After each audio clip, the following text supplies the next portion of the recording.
Oi! Hoje é dia de mais uma estreia aqui no projeto Contos do Meio-Dia, com a coletânea Conan, o Bárbaro, livro 1, escrito por Robert E. Howard. E vamos começar com o conto A Fênix na Espada. Para quem gosta do gênero de espadas e feitiçarias, com certeza isso aqui é um prato cheio, todo este livro. Acima dos pináculos sombrios e das torres reluzentes, jaziam as trevas espectrais e o silêncio que precede a alvorada. Um beco escuro, parte de um autêntico labirinto de misteriosos caminhos sinuosos, 4 figuras mascaradas atravessavam apressadas uma porta aberta por uma mão negra.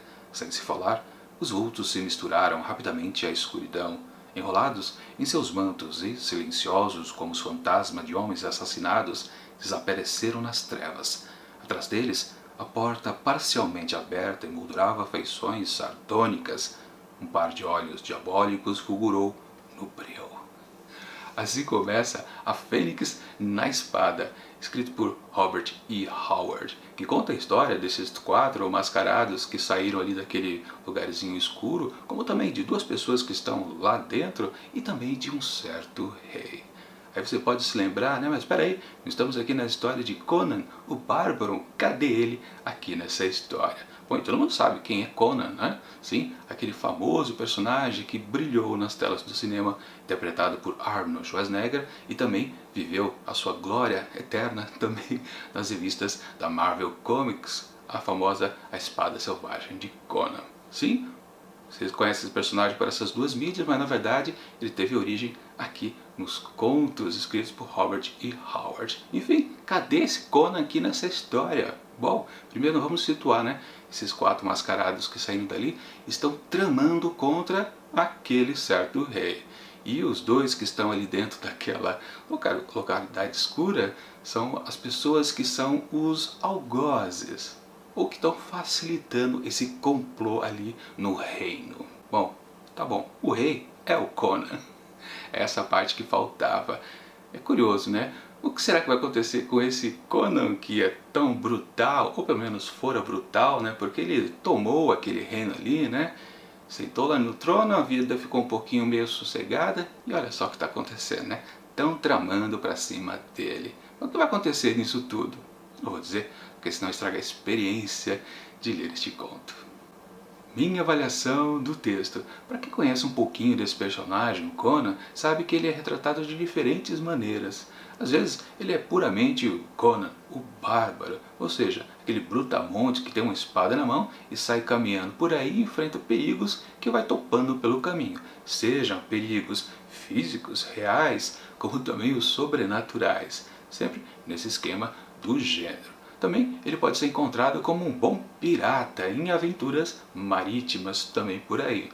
E claro, obviamente, ele também é retratado como um rei, que é o caso aqui dessa história, que aliás, a primeira história escrita pelo Robert E. Howard, escrita em 1932. Aliás, vale lembrar, né, em todos esses livros aqui da Pipoca Nanquim, a editora desse livro, eles estão colocando as histórias em ordem de publicação. Ou seja, a gente também vai poder perceber a evolução do texto do Howard, se isso ocorreu, né? Em alguns autores a gente percebe isso facilmente, né? A gente vê os primeiros escritos e depois os últimos e a gente percebe, nossa, como esta pessoa evoluiu na arte de escrever. Alguns autores não, já nascem prontos com certeza. Aliás, aqui no projeto Contos do Meio-Dia, né, um que eu digo que sempre já nasceu pronta é Clarice Lispector. Toda segunda-feira tem conto dela aqui no projeto. Mas deixa eu falar um pouco sobre a trama aqui inicial da história. Uma coisa curiosa é que a gente percebe imediatamente que o protagonista, o Conan, ele não está ali no começo do texto, ele aparece um pouquinho depois, porque quem está em destaque na abertura são justamente os golpistas. Ou melhor, nem eles, porque eles estão exatamente naquele parágrafo que eu li inicialmente para vocês, que é o que abre o conto. Na verdade, quem está em destaque no princípio da história são os lacaios desses golpistas, que é justamente o Ascalante e o Thoth Amon. Esse último é justamente aquele que abriu a porta, que o texto fala que ele tem uma mão escura. E aí a gente percebe que este é também um lacaio do outro, do Ascalante, que é um sujeito assim mais perigoso, tipo guerreiro, né? Parece que foi um ex-militar e tá naquela de tá enganando os golpistas. Sim, uma grande curiosidade aqui desse texto é que não é uma história simples, ou seja, golpistas tentando armar para cima de um monarca, que no caso é o protagonista da história. Não, é que o tempo todo há uma questão de poder, o forte em cima do fraco, sempre. Não há dúvida disso, e é uma grande característica aqui do texto do Howard. O que faz, com certeza, ele ser muito bom.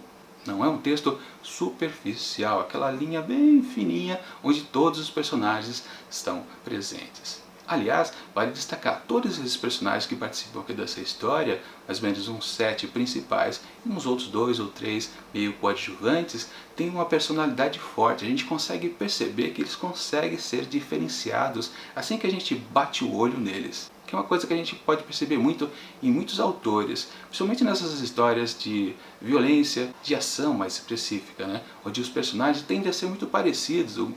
Às vezes só se destaca um do outro porque um é forte, outro é um pouquinho mais fraquinho, um é careca, outro é mais cabeludo, mas na verdade todos se comportam da mesma maneira. Aqui não, você consegue perceber que a maioria dos personagens tem alguma coisinha que diferencia um do outro.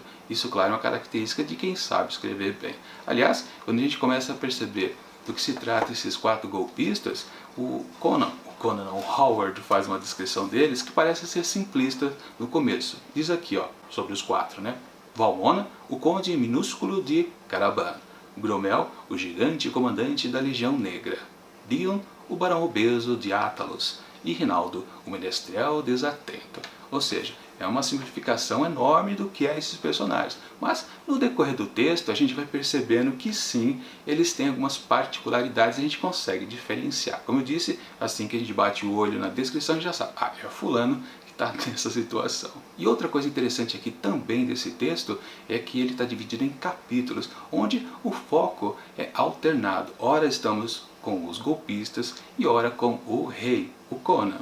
E essa diferenciação entre os capítulos faz com que o tom de mistério e a gente não conseguir deduzir o que vai acontecer em seguida aumenta bastante. Quando a gente muda de foco, isso tende a acontecer com o leitor. A gente fica literalmente, né, preso àquele personagem em destaque, a gente meio que esquece dos outros e, claro, o narrador não toca mais no assunto, a gente fica viajando literalmente. Ou seja, é outra coisa que faz esse texto também ser muito atraente. Bom, os personagens são interessantes, são diferenciáveis. Se a trama é narrada de uma maneira um pouco original, o que a gente pode dizer sobre ela exatamente? Bom, aí podemos dizer que é até um pouco simplista, porque temos quase apenas os golpistas tentando fazer uma armadilha para o rei. Ela vai acontecer, eu posso adiantar sem ser um grande spoiler, que sim, vai ter o confronto. Afinal de contas, temos uma história do Conan que tem violência e violência extrema.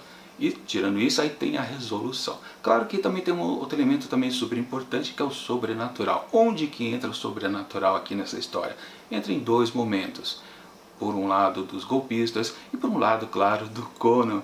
Justamente para ele poder vencer a parte também sobrenatural. Fisicamente, ele é forte, ele consegue vencer um bando de cara que consegue atacar ele ao mesmo tempo. Mas o lado sobrenatural ele tem que sempre ter uma ajudinha. Ele por si só não mexe com magia. Então, o lado sobrenatural, sim, temos 2 pontos na história e é válido, funciona também. Talvez só no desfecho ali da história tenha um detalhezinho que foi até uma reconfirmação do que havia sido dito 2 parágrafos antes. Então, eu achei até desnecessário.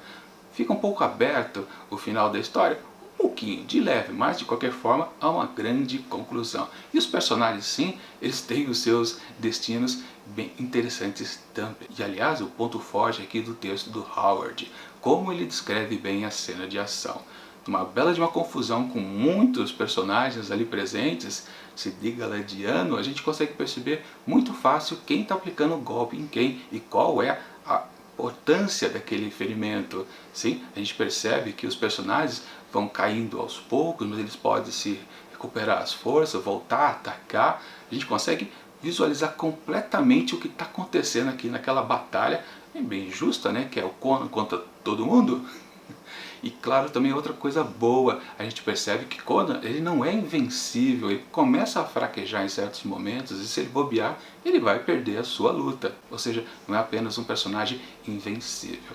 E aí eu quero aproveitar para dar um destaque para um livro que eu comentei na semana passada, que é este daqui, de Esteban Maroto, Espadas e Bruxas. Obviamente, um texto também incluído nesse gênero de espadas e feitiçarias. Aliás, vou deixar o link aqui em cima para você dar uma conferida em tudo que eu falei a respeito dessa obra aqui, desse autor espanhol. E claro, temos aqui 3 personagens que ele criou. Todos os 3 baseados em quem? Claro, em Conan.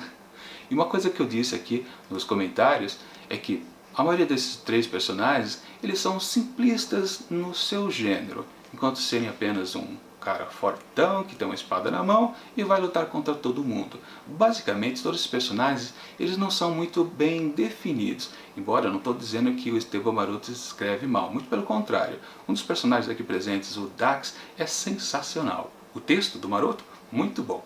Mas claro que, de uma certa maneira, a gente pode dizer que o texto incluído dentro de uma página da história em quadrinho é um pouco limitante em comparação com a prosa, onde a gente tem páginas e páginas disponíveis e a gente não tem que se preocupar, claro, com o efeito das imagens na ação. Claro, né? Porque toda a ação está descrita em imagem, no caso de uma história em quadrinhos, enquanto que na prosa você precisa usar a sua imaginação para completar o que o autor quer dizer. Claro que o Howard descreve bastante, descreve bem os detalhes de luta e tudo fica melhor ainda. Ah, sempre lembrando, né? Eu estou fazendo essa referência aqui também do livro porque o original, né, já que todos os personagens do Esteban Maroto foi baseado no Conan, é óbvio que o Conan, sim, vai ser superior com certeza. Bom, diante de tudo isso, eu acho que eu não tenho mais o que comentar a respeito aqui dessa história, porque realmente ela é um fiapo bem simples, não posso dar muitos detalhes, porque senão começa a atrapalhar a experiência de vocês quando fizerem esta leitura. Portanto, acho que já está na hora de eu fazer a minha avaliação. Então, para A Fênix na Espada, de Robert E. Howard, eu atribuo fácil 5 asteriscos. Bom, e amanhã a gente já muda completamente de gênero, indo para a ficção científica, com a coletânea de Ray Bradbury, A Cidade Inteira Dorme e outros contos. Obviamente também, semana que vem, na quarta-feira, mais um conto de Conan o Bárbaro, volume 1. E claro, para não deixar dúvidas, todos os livros que eu mostrei aqui, eu deixo o link na descrição aqui desse vídeo para você poder adquirir através da Amazon. Lembrando, né, se você faz a compra através deles, você acaba dando uma ajudinha para o canal, porque eu ganho aquela comissãozinha de vendedor pela venda desses livros. Não custa dar uma forcinha aqui para o canal, né? Principalmente para vocês que gostam de histórias de espadas e feitiçaria, de contos, tudo isso. Enfim, enquanto o próximo vídeo não chega, eu deixo aqui do lado dicas de outros vídeos que já vimos aqui no projeto Contos do Meio-Dia. E tchau!